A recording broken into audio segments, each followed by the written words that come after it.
Good morning everyone. Ayan, so for today's video ay tara't samahan niyo po akong kumain itong ating napakasarap na pansit bato.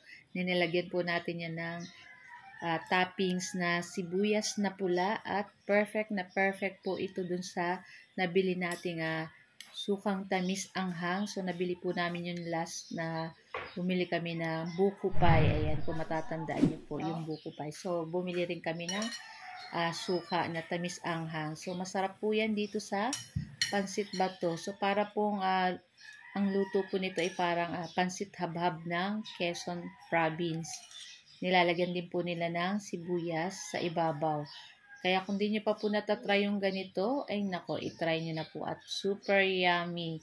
Talagang bumagay dun sa sukang nabili namin, guys. So, kung meron po kayo mabili na pansit bato dyan sa lugar nyo, ay bumili na rin po kayo para matry nyo yung ganitong luto. At samahan nyo na rin ang sibuyas sa ibabaw. Tapos, lagyan nyo na rin ang sukang tamis anghang. Ay, nako, ay panalo, ay pagkasarap.